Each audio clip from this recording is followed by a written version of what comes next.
Welcome back to the last episode of the Ignited podcast for the season. I know. Wow. I mean, we have the bonus one coming out after this, interviewing Alfie Cohn, but this is like the last official one that Brittany and I are doing for a little bit. Ah! I know. Oh man. But like I loved it. I love this. I think it's so much fun. But now it's the end of the year. Like I'm so tired. Yes, I I think we're feel finishing at the perfect time. teacher tired. Yeah. And it's another layer though, because it's teacher tired mixed with teacherpreneur tired, Yeah. No, yeah. which is a whole different thing. Oh, Quite the yeah. recipe right there. It is. It's a whole level. Yeah. A whole level of tired.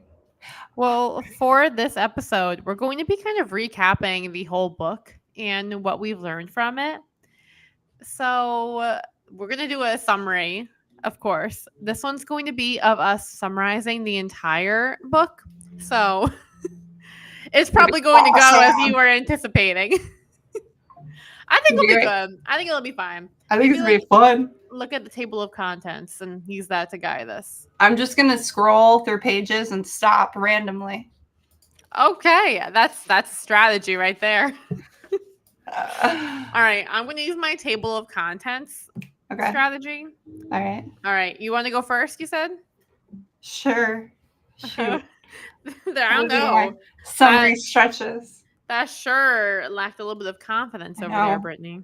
Maybe I should do, because I had the Kindle version and I love the Kindle version. If you don't know, if you do the Kindle version of a book, like you can quickly find everything that you highlight. And this is like, I'm not sponsored by Kindle, but it's totally you should be. I should be. That is nice. Give me free books. And like the Control F feature, is that something on the Kindle? I think you can do it if you use Kindle on your desktop. Yeah. Oh no! I can search for a word just by using like the search bar right there. See, that's the most beautiful thing ever. I want to just Control F my life all the time. I know. It's one of the best inventions. Yeah, whenever I show the middle schoolers that Control F exists, it blows their mind. Right. There are a couple of things, and I show them that center alignment. That one's game changing for them. What's the tab that? button. You know when you make your text centered? Oh. There's a time in a child's life when they think that you just hit space. Yeah. And that's typically broken with my class in 6th grade. Is it Control or like Command I or Control I? Well, I guess on my MacBook it would be Command F, but on a regular computer it's Control F. No, to center text. Oh, to center text? No, Control I would be to italicize them. Oh, yeah, you're right. Huh. Yeah. I'm going to have to go into Word. Experiment. Figure it Our out. next hobby. Memorizing keyboard shortcuts. Yeah, keyboard shortcuts. Hey, that's a thing though. I think you get a little bit of street cred with the kids if you know the keyboard shortcuts. Oh yeah. When I teach them like Illustrator, or Canva, just Control Z blows their mind. Oh, definitely. Or Control A. Yeah. Yeah, it's great. Okay. So, you ready? Yes. Yeah, let's do it. Yeah, let's just All right. Lights, camera, action. Okay. So, Alfie Cohn's entire book, Punished by Rewards, was all about how external rewards or external motivation incentive systems, how they decrease intrinsic motivation, how they harm creativity and problem solving, how they can reduce the behaviors that we want to see, like pro-social behaviors, like being kind, sharing. He went through study after study, whether it was in a school or at the workplace, of how external motivators, reward systems, merit pay how all of those systems actually get the opposite effect of what we actually want, which is intrinsically motivated students, pro-social individuals, whether it's students or employers or coworkers.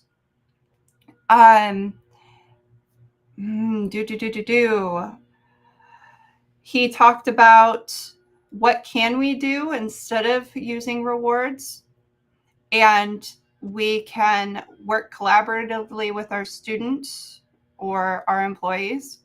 We can make sure that the content of what we're asking them to do is interesting and motivating in itself. And collaborate. It was 3 C's: collaboration, content, and choice. Is it choice? I think so. And so then we can offer choices, which is autonomy. Beautiful. That wasn't bad. Skimming Right? through your notes. No, that was all in my head. Wow. Okay. Yeah. I feel like I lecture every time I see a teacher. I'm like, excuse me, do you know rewards are bad? Would you like to hear about it? Do you see the wearing? If you can watch this right now instead of looking at the Spotify or listening to the Spotify audio, the wear and tear on this book. I know. Do you have time? Sometimes. Do you have time? Yes. So you want to talk? So why rewards are bad? Oh man. I have a coach. I have a teacher who's I'm like always in their classroom. I'm just like, I can't use his name, but I know if he listens to this, he'll know who I'm talking about. They're like, if you just gave him more autonomy. He's like, dude, it's not that easy. Okay. Or is it? I know. I mean, you just have to be comfortable with it, I feel like. Yeah. Accept the fact that, you can't control 25 other people in a room. Right. At a time. Okay, ready? Let's do it. Doo-doo. All right. So in Punished by Rewards by Alfie Kohn, the entire book examined the effect that rewards have on students psychologically, their motivation, and just really their entire being, and how it affects them in school and outside of school. So the book starts off by talking about the theory of behaviorism, how it came to be, about B.F. Skinner, and then it talks about how ethical rewarding children is for their behavior and how it actually makes it so you're kind of treating a kid like a pet if you are rewarding them for their behavior. And then looks at how effective is it? Like, does it actually work to reward students? And is it actually working to produce what we want to have it produce, which is like good members of society? And the evidence shows that it doesn't. And how rewards actually fail because they punish students, they rupture relationships, they ignore reasons, and then they discourage risk taking in the classroom. And how this effect not only translates to the classroom, but it also can be seen in the workplace if you have any rewards incentive programs there. Even more so than that, though, rewards also can affect how students view their grades and how praise comes into the formula. So praise can be seen as reward in and of itself if it's not done in a certain way, and how grades can also be seen as an extrinsic reward, which is going to reduce the desire of the person to demonstrate whatever we're trying to demonstrate or have them demonstrate by giving them that extrinsic reward or validation.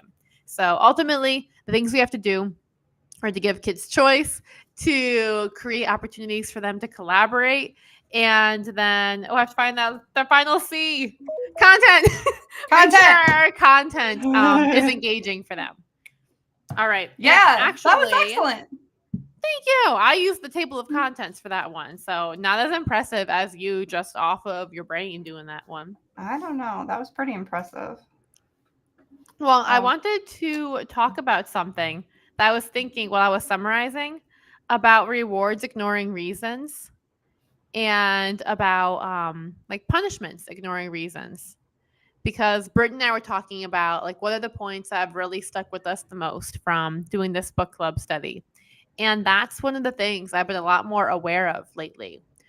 Like even just seeing kids, because I've spoken on here about how my school system is punitive, and then the kids get a point, and if they have 7 points at the end of the week, then they get this consequence. And so I was talking to a kid who had an issue with a teacher, and they said that, like, it's fine, I'll just take the point for it, like it's not worth it. And I'm like, but hang on, because taking this point doesn't actually solve anything, right? It's not fixing anything. Like, what kind of person do you want to be known for? And they're like, well, I want to be a leader, I want to be compassionate. And I was like, yeah, did you show that with this teacher? And they were like, no. I'm like, okay, so that's just going to exist out there, and if that's what you want to have happen, that's your choice. Mm-hmm. But if you don't want to be known for that with that person, then you have the opportunity to go say, hey, that was not my best moment. I wanted to do this, and this is what I meant. And you can kind of clear the air. And I gave the illustration. I should post about this too. I gave the illustration of how if you are at a table and then you drop a glass off and you break it, if you just sweep it under a rug and pretend it's not there, is it actually going to go away? No, it's still going to be there. It's going to be a lump. Mm-hmm. You actually have to get down and pick it up. And it might be messy and you might not like it, but that's the Mm-hmm. way that you repair something, by actually getting your hands dirty and picking it back up. Mm-hmm. And so thinking about that situation and thinking about rewards, I think it gives such a false sense of security and answers and solutions, because it can feel like you are doing something by taking this thing away, or by not giving them this reward or this prize. It is ultimately doing absolutely nothing. There was a really good example, and I think it might have been in the afterword, where daycares started to charge parents for coming in late to pick up their kids. And it actually had the opposite effect of what they wanted, because people were coming in late, but they were more remorseful when it wasn't seen as a transaction, but it was imposing on people's time. But once they started charging, it became a transaction. And so the parents were just like, oh, well, I'll just pay for it. Yeah, and that's the thing. It feels like a trade-off almost. Yeah. Yeah. So like, it's when you take the humanity out of it and you start to, I don't know, create like transactions, like making, I don't know, making, being nice to somebody a transaction by rewarding that behavior. Yeah. Like, it's taking the humanity out of it. Yeah, that's what it is. Yeah. And then we wonder why people act in such inhumane ways. I know. I just had somebody, I think they commented on one of my posts, and they said, like, like, my stress from teaching comes from my parents, or the parents and the students, not treating me like I'm human. And like, I have so much empathy, because it sucks to be dehumanized. It sucks. But when we think about how we treat our kids, it's very dehumanizing. The amount of control we impose on them, the lack of trust, the lack of autonomy and control we give them, and then we reward them, and like, we're training them as if they're pets. Like, that's very dehumanizing.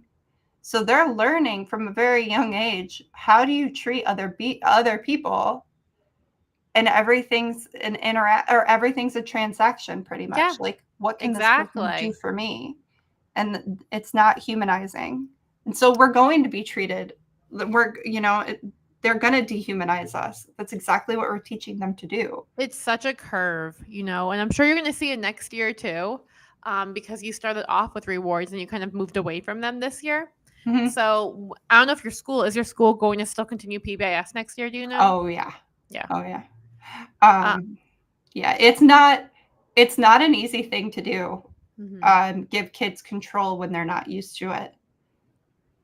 It's very hard, but I really because I went full control. How long ago was that when I stopped doing the? I feel like it was in February, maybe. Okay, so and it's been going kind of like back and forth until about a month ago. So it was February that I stopped using the point system. And then it was March. We're in May. So March, I really stopped doing points. And then about April, I was like, okay, this isn't going to work unless I really go full autonomy.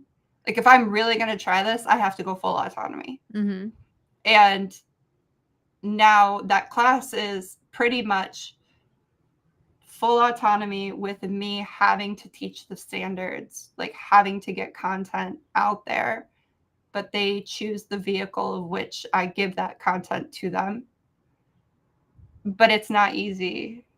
How does that work? Know. How's that look? Well, I feel like for the first, like right now, we're just figuring it out. Like the first 2 weeks, I feel like it was them testing on whether I was serious or not, or whether I was going to take it away. And then they realized that I was serious.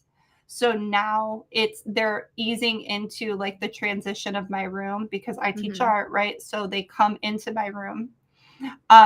They go with their soft start. They completely like are shaping what they want that to look like, knowing that it's to help them regulate. So it's been a lot of conversation on, okay, this is what soft start looked like. And that's like 7 minutes at the beginning of class. They choose an activity that helps them regulate themselves. Mm-hmm. And it's supposed to be quiet. Like I asked them, okay, should we do level 0 voice or should you guys be able to talk? Some people said level 0. Some people said talking. The majority said that they should be able to talk. So I'm like, okay, well, we'll let you guys talk. Mm-hmm. Did not work at all. So then I came back afterwards, after the soft start, and I was like, okay, how did that go? Do you guys feel regulated? And then like through discussion, they came to the conclusion that we shouldn't be talking. It's not regulating. That takes a lot of self-control, but I'm seeing more and more kids choose not to talk because they came up with that conclusion on their own. It wasn't something imposed upon them. Then now, like I'm 4 weeks into it. Now during my instruction, I'm, short bursts of instruction and then they play with the skill that I taught them. And now I'm like, okay, so-and-so needs help. Is anybody available to help them? And kids will like run over and help them. And I'm not dictating that. Like they choose to help them or they choose not to, but they always help.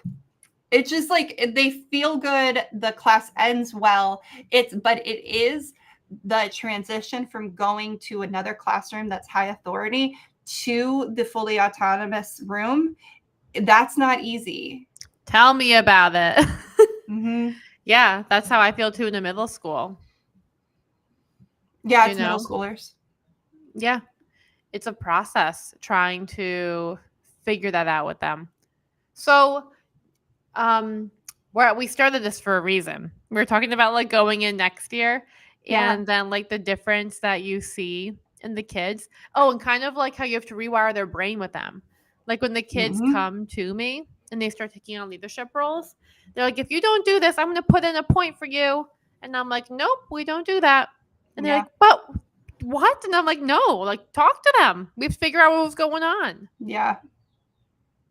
It's like unlearning to then learn new, which is so wasted. It's such a wasted time. It's so much wasted energy and time. I know. If we could just teach kids how to communicate.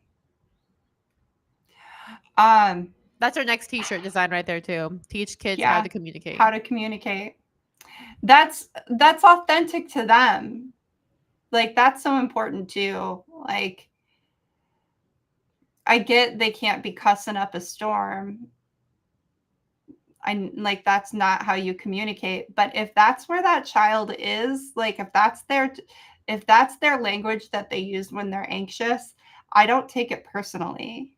No, I think when they're anxious or if they're having a moment, Yeah. Like, or honestly, like most of the time, I don't take it personally. I don't. Yeah. Yeah. It was funny. I was telling my students about that today. Um, and I was like, 5 years ago, you guys would not have recognized me as a teacher. They were like, what do you mean? And I'm like, now how, like, if I see your heads down, what do I say to you? They're like, you check in and see if we're doing okay. And I was like, yeah, but 5 years ago, well, guess what I would have assumed? And they were like, that we were having a tough day. And I was like, nope, that you were being disrespectful. Mm-hmm. And they were like, what? Oh. Taken aback. I'm like, yeah, like that's a lens Mm-hmm. change. Like you have to change the way you look at people, and you can. Mm-hmm. I forget what we were talking about. We are talking about like viewing things in a different light. But it's true. Mm-hmm. Talking to the kids is the most powerful thing we could do. And all the time too. Like even Mhm. when things start to go sideways and you feel like you got to be like, I'm going to take away this, I'm going to take away that. Just be like, hey, what's going Mhm. on? Yep. Here's what I'm noticing. What are you noticing? What can I do to support you? Yeah. There's like, I want to make like a whole formula for teachers, like the formula. I have the hallway conversation flow chart. I Yeah. want to make just like the whole class conversation flow chart. Discussion. For real. Yeah. Because once you take the emotion out of it and you're just trying to get curious, figure out what's going on, it makes everything Mhm. feel so much better. You can solve stuff so quickly. Yeah. I actually, well, I have an problem solving interview questions. It's on my email list right now. Nice. Yeah, and it's that, like, how do you talk to a kid with curiosity to solve a problem? Like, what Mhm. questions should you ask? But Yeah. like, I think like that's the most important lesson I've learned. I feel like from going fully autonomous and reading this book, it's like mostly all of the problems can be talked through with your Yeah. students if you're smart about it, and you're not angry, like you're coming in If you're at it. regulated in the Yeah, conversation. right. And Mhm. you're really curious and you want them to you want to hear what they have to say. Yeah. Um, You're genuine. yeah. And I think that could solve so many problems if people knew how to do that well. There's so many things. There's so many things. Should host a workshop on how to talk to our kids. Right? Hey. Not get pissed. Brittany and I were talking about like different things we want to do over the summer for you guys. So maybe we could do something like that. Yeah. But I always say to the students, it's okay to feel angry or I feel frustrated, but it doesn't give me the right to treat you disrespectfully. Right. So I need to take a minute and watch myself, regulate Mhm. myself, and I'm going to address you. Yeah. And like decoupling, having an emotion and having an outburst, Mhm. that's a lot right there. That's a really tight knot. Decoupling. Mm-hmm. I've never heard that before. Of the word decoupling? No. Oh, I think it's a word. I think it's a word. I mean, think it is. Yeah. It's a good word. It is Yeah. a good word. Like decouple. Mm-hmm. Decouple that ish. Yeah. Exactly. Next t-shirt design. I know. We really need to write all these down. We do. Maybe for our second season, we can also launch our Ignited merch. Yes. That'd be Oh. fun. I think throughout the course of this book, one of the most conflicting things for me has been grades. And probably the hardest thing has been praise. And I know that you've been experimenting with autonomy. I've been experimenting with grades.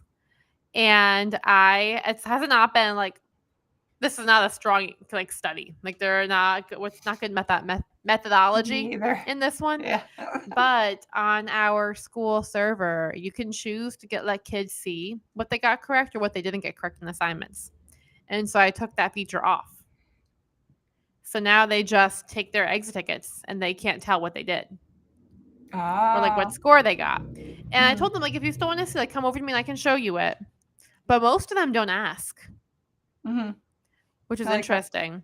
But it's also like I have a hard time with wrapping my mind around this one because I do feel like it's very hard because you have to care about academics.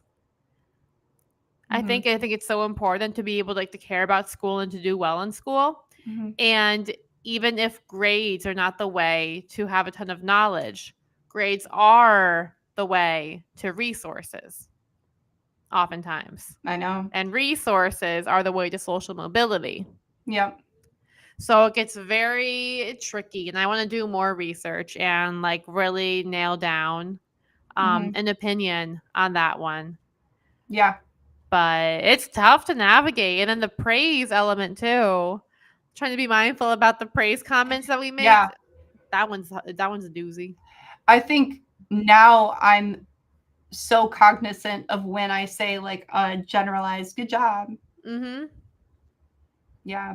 It's and what kind of blows my mind, like I was talking to a teacher today about how patronizing it is when we reward kids for doing silly ass things like standing in line Yeah. correctly. Like that's just so patronizing. And the teacher who like was like patronizing. I'm like, well, how would you feel if somebody came in, somebody of authority came into your classroom and said, wow, you're not on your phone. Good job for not being on your phone.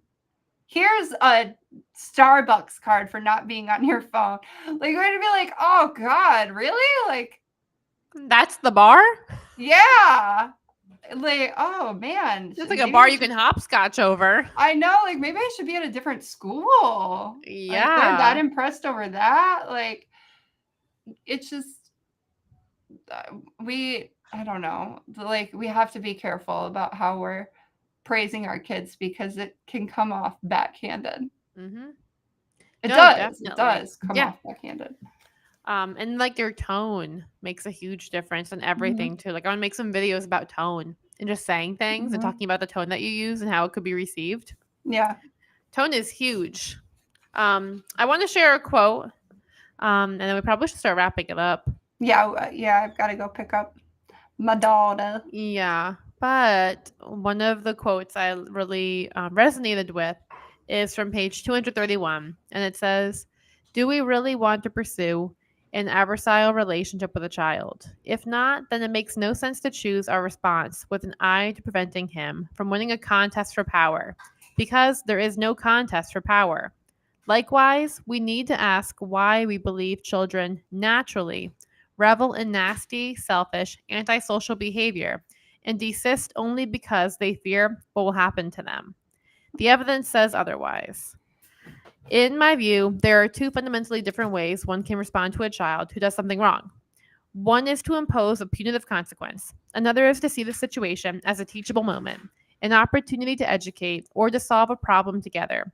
The response here is not, you've misbehaved, now here's what I'm going to do to you, but something has gone wrong. What can we do about it?" And I think that is kind of like the synopsis of the takeaway I would want somebody to walk away with who's done our book club with us. It's all about problem solving. Yeah. So my quote's like a line. Hey, okay, let's so hear it. yeah, all right. So my quote, which is like lives in my head rent free, right? It has stayed with me, is that people do not like things done to them. When I read that, I'm like, damn, you're absolutely right. Yeah. And I mean, I could find it, but honestly, I feel like I could summarize the context of where it was or what he was talking about. And it was, when you're implementing these new practices or you're implementing a new strategy, tell your students, talk to them about it, get their feedback. People don't like things done to them. So even if you're using autonomy, like that was my biggest mistake when I started. I didn't really talk to my kids. I just said, I'm going to do this. Yeah. But now, like when I did my so when I took away the points, I didn't really talk to them. I talked to them and I told them what was going on, but I didn't really get their feedback. I didn't give them a lot of choice. I was like, no, this is what I'm doing. It came from a place of authority. Mm-hmm. It wasn't autonomy, even though it looked like autonomy. Yeah. So now it's a lot of discussion. We hold collaborative discussion, like collaborative conversations. Their say is as heavy as mine, as long as it's safe, like, and as long as I can teach, because I have to get my content out, right? Yeah. And that is full autonomy. And like saying, hey, this is what we have to work with. Yeah, this is our these are our restraints. How are we going to get there? And that's just good life skills too, like navigating problems. Yeah. Well, this is a good book. 5 stars. It was excellent. 5 stars. Much like our podcast, which you should rate as well and give it 5 stars on Spotify. Yes. Oh my gosh. If we get a 5-star review, that would be cool. We have 2. I went in and checked over the weekend. We have 2 ratings right now. Shut up. I know. We're making it big. That's crazy. I mean, when we first started, like, we were like, how does this work? Yes, I think we actually made the podcast like 3 different times on Spotify. Oh yeah, probably. But hey, look at us now. Yeah, I know. Look at this now. Look at us figuring out Restream. Still not starting it on time, but that's okay. We're teachers. Yes, that's fine. Yeah. So what would your action tip be for people who are listening to this podcast? Talk to your kids. Yeah. And have discussions as much as possible. Yeah. That's really it. And that would be kind of mine. I might even add like get curious. Yes. Ooh, that's good. Yeah, get curious. Talk to your kids. Yeah. Awesome. Well, this is our last sign off then, Brittany. Oh my gosh. Till season 2. Yeah. Ooh. Do we know what book we're gonna do? No, we'll have to poll people. Okay. That's what we're gonna do next. Yeah, but we will have some events happening over like the late spring, early summer. Yeah. And definitely over the summer too. So follow the Ignited Podcast Instagram account. We'll be posting things there. And also on both of our own social medias. Mine is A.S. Frashland and Brittany's Teaching to a Riot. We'll be posting all of the programs and things we got going on. There's going to be a lot of good stuff coming to you this summer. Yeah.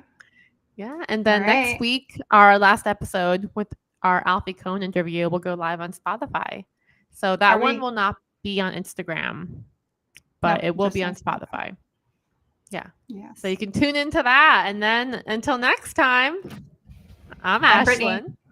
We are the Ignited Podcast. And we hope this episode left you feeling remoralized and re-energized. All right. Until next time.